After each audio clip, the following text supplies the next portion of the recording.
ಬೆಂಗಳೂರಿನ ಪ್ರಸಿದ್ಧ ಬಡಾವಣೆ ಮಲ್ಲೇಶ್ವರಂ. ಮಲ್ಲೇಶ್ವರಂನಲ್ಲಿರ್ತಕ್ಕಂತಹ ಶ್ರೀ ಗಂಗಮ್ಮ ದೇವಿಯ ಶರನ್ನವರಾತ್ರೋತ್ಸವ ತುಂಬಾನೇ ಅದ್ದೂರಿಯಾಗಿ ನಡೆಯಿತು.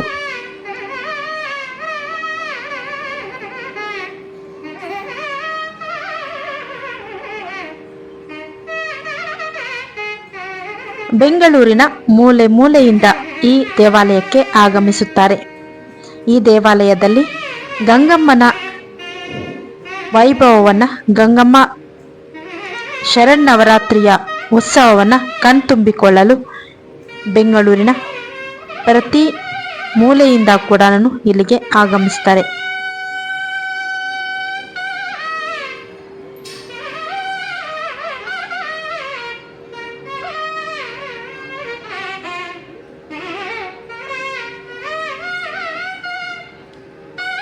ಇನ್ನು ಈ ವರ್ಷದ ವಿಶೇಷತೆ ಏನು ಅಂದ್ರೆ, ದೇವಾಲಯದ ಆವರಣದಲ್ಲಿ ಮಕ್ಕಳಿಗೆ ಇಷ್ಟಪಡುವಂತೆ ದೊಡ್ಡ ದೊಡ್ಡ ದೇವರ ಮೂರ್ತಿಗಳು, ಹುಲಿ, ಹಾಗೆಯೇ ಕುದುರೆ ಇಂಥವು ಚಲಿಸುವ ಹಾಗೆ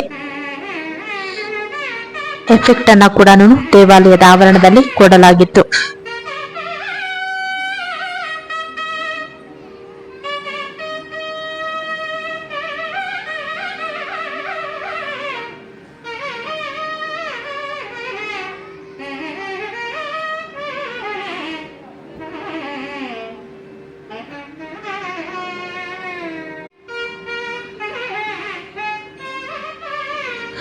ಇನ್ನು ದೇವಾಲಯಕ್ಕೆ ದೇವಿಯನ್ನ ಕಣ್ತುಂಬಿಕೊಳ್ಳಲು ಸಾಕಷ್ಟು ಜನ ಕೂಡ ಹರಿದು ಬರ್ತಾ ಇದ್ರು. ಭಕ್ತ ಸಾಗರವೇ ಇಲ್ಲಿ ತುಂಬಿ ತುಳುಕುತ್ತಿತ್ತು. ದೇವಾಲಯದ ಆವರಣದಲ್ಲಿ ಹೆಜ್ಜೆ ಇಡಲು ಕೂಡ ಸಾಧ್ಯ ಇಲ್ಲ, ಆ ತರದ ಜನಸಾಗರ ತುಂಬಿತ್ತು.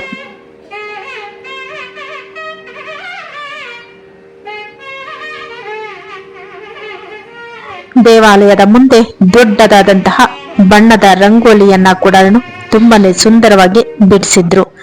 ಭಕ್ತಿ ಭಾವ ಉಕ್ಕಿ ಬರುವಂತೆ ವಾತಾವರಣ ಸೃಷ್ಟಿ ಮಾಡಿದ್ರು. ಇನ್ನು ಅಂಬಾರಿಯ ಮೇಲೆ ನಾವು ಮೈಸೂರಿನ ಚಾಮುಂಡಿಯನ್ನ ಮೆರವಣಿಗೆ ಹೊರಡೋದನ್ನ ನೋಡ್ತೀವಿ. ಆ ರೀತಿಯ ಒಂದು ಹೋಲುವಂತೆ ಇಲ್ಲಿ ಕೃತಕ ಆನೆಯ ಮೇಲೆ ಚಾಮುಂಡಿ ದೇವಿಯನ್ನ ಹೊತ್ತು ಸಾಗುವಂತೆ ದೇವಾಲಯದ ಮುಖ್ಯ ದ್ವಾರದ ಮುಂದೆ ನಿಲ್ಲಿಸಲಾಗಿತ್ತು.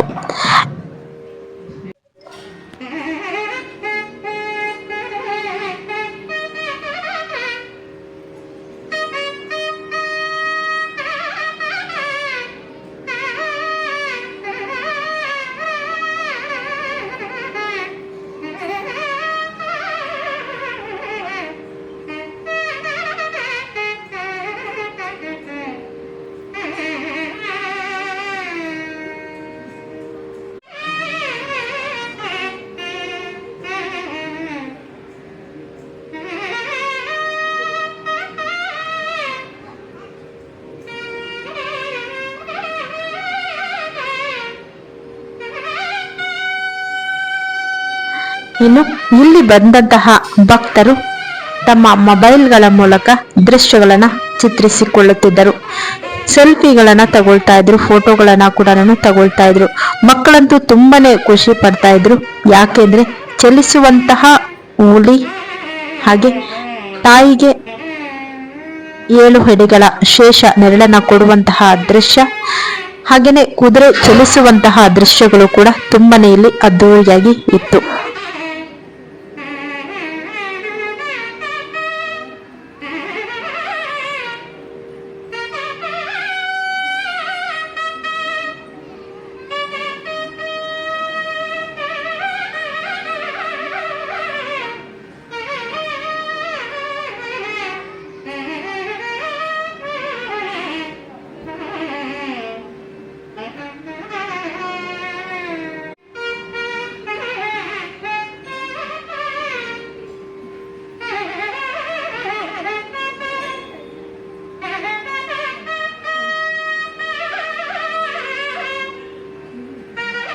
ಅದಾದ ನಂತರ ನಾವು ದೇವಾಲಯದ ಒಳಗಡೆ ಪ್ರವೇಶವನ್ನ ಪಡ್ಕೊಂಡ್ವಿ. ಆ ದೇವಾಲಯದ ದೃಶ್ಯಗಳು ಕೂಡ ತುಂಬಾನೇ ಅದ್ದೂರಿಯಾಗಿ ಇತ್ತು. ನಾವಿಲ್ಲಿ ದೇವಾಲಯದ ಒಳಗಿನ ದೃಶ್ಯಗಳನ್ನ ಕೂಡ ನೋಡ್ತಾ ಇದ್ದೀವಿ. ದೇವಲೋಕ ಸೃಷ್ಟಿಸಿದ ಹಾಗೆ ಈ ದೇವಾಲಯದ ಆವರಣವನ್ನು ಕೂಡ ಅಲಂಕಾರ ಮಾಡಿದ್ದರು.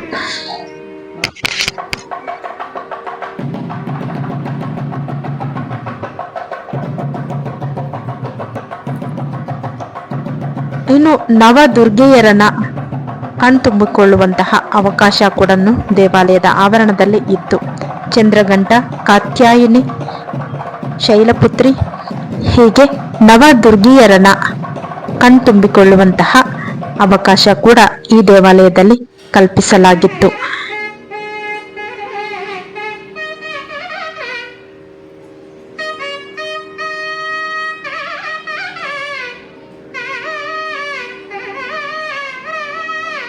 ಇನ್ನು ಗರ್ಭಗುಡಿಯಲ್ಲಿ ನೆಲೆಸಿರುವಂತಹ ಗಂಗಮ್ಮನಿಗೆ ಪ್ರತಿನಿತ್ಯ ವಿವಿಧ ಅಲಂಕಾರಗಳನ್ನು ಕೂಡ ಮಾಡಲಾಗ್ತಾ ಇತ್ತು.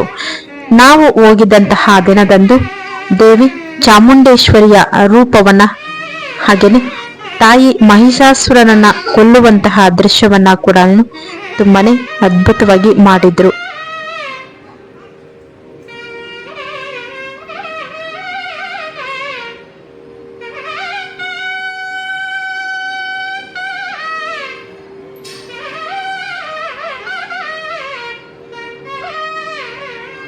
ಇನ್ನು ನನ್ನ ಅನುಭವಕ್ಕೆ ಬಂದಿದ್ದು ಯಾವುದೋ ಲೋಕಕ್ಕೆ ನಾನು ಬಂದಿದ್ದೇನೆ ಎನ್ನುವಂತಹ ಒಂದು ಅನುಭವ ನನ್ನ ಮನಸ್ಸಿಗೆ ಬರ್ತಾ ಇತ್ತು. ಆ ರೀತಿಯ ಅಲಂಕಾರವನ್ನ ದೇವಾಲಯದಲ್ಲಿ ಮಾಡಿದ್ರು.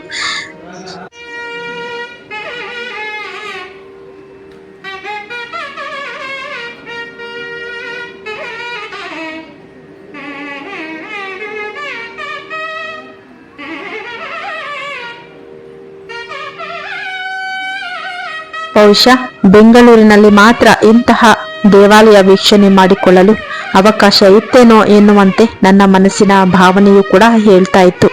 ದೇವಾಲಯದ ಆವರಣದಲ್ಲಂತೂ ತುಂಬಾನೇ ಬಂಗಾರದ ಬಣ್ಣದಿಂದ ದೇವಾಲಯ ಸಂಪೂರ್ಣವಾಗಿ ಹೊಳಿತಾ ಇದ್ದಂತಹ ದೃಶ್ಯ ಅಂತೂ ನಯನ ಮನೋಹರವಾಗಿತ್ತು.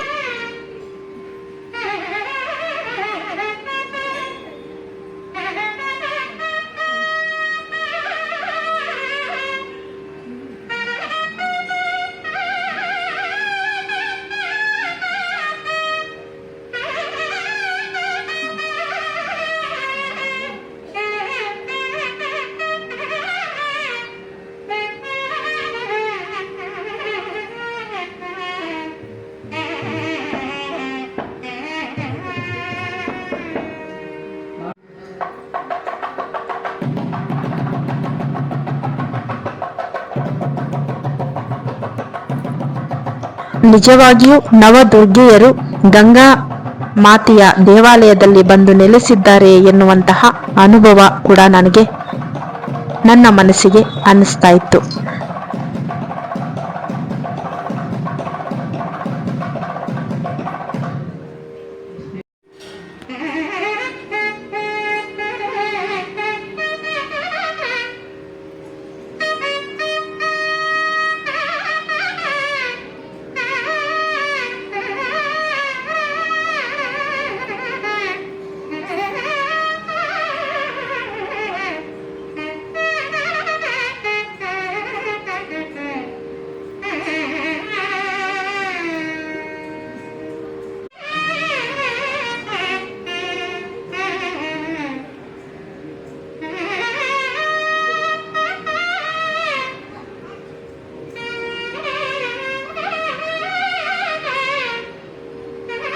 ಇನ್ನು ನಾನು ಭೇಟಿ ಕೊಟ್ಟಿದ್ದು ಶುಕ್ರವಾರ. ಆವತ್ತಿನ ದಿನ ದೇವಿಗೆ ಈ ರೀತಿಯಾಗಿ ಅಲಂಕಾರವನ್ನ ಗರ್ಭಗುಡಿಯಲ್ಲಿ ಮಾಡಿದ್ರು.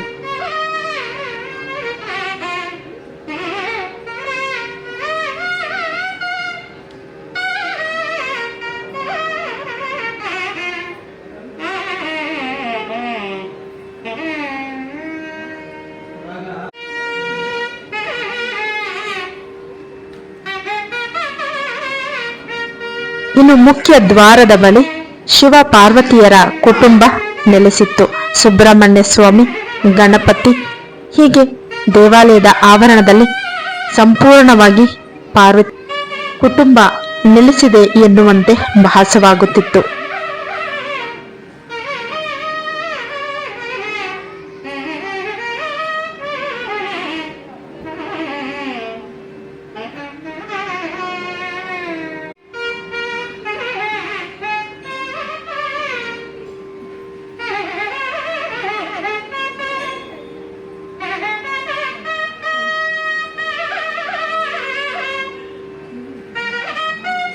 ಅಲ್ಲಿ ಸೇರಿದಂತಹ ಭಕ್ತರಿಗೆ ದೇವಾಲಯದ ಆವರಣವನ್ನ ನೋಡುವುದೇ ಒಂದು ಸಂತೋಷ. ಅಲ್ಲಿನ ಸಂಭ್ರಮ ಸಡಗರವನ್ನ ಕಣ್ತುಂಬಿಕೊಳ್ಳುವುದೇ ಒಂದು ಆನಂದದಾಯಕವಾದಂತಹ ಪರಿಸರ ಆಗಿತ್ತು.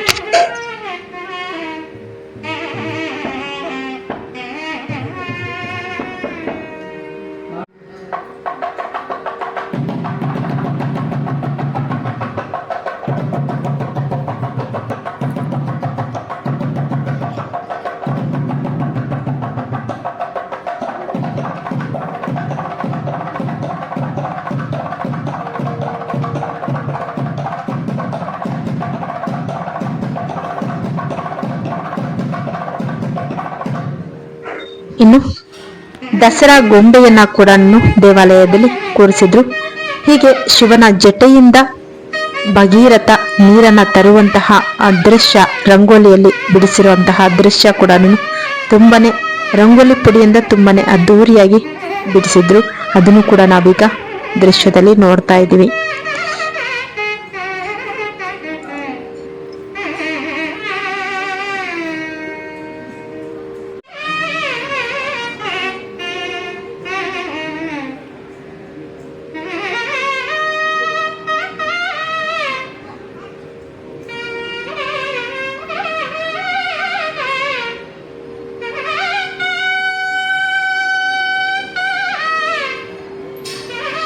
ಅದಾದ ನಂತರ ಪಕ್ಕದಲ್ಲೇ ಇರುವಂತಹ ದಕ್ಷಿಣ ನಂದಿ ಮುಖ ಶಿವಲಿಂಗವನ್ನ ಕೂಡ ನಾವು ಭೇಟಿಯನ್ನ ಕೊಟ್ಟು ನೋಡಿದ್ವಿ. ನಾವೀಗ ನೋಡ್ತಾ ಇರೋದು ಮಲ್ಲೇಶ್ವರಂನಲ್ಲಿ ಇರ್ತಕ್ಕಂತಹ ದಕ್ಷಿಣ ಮುಖ ನಂದಿ ದೇವಾಲಯದ ದೃಶ್ಯಗಳನ್ನ.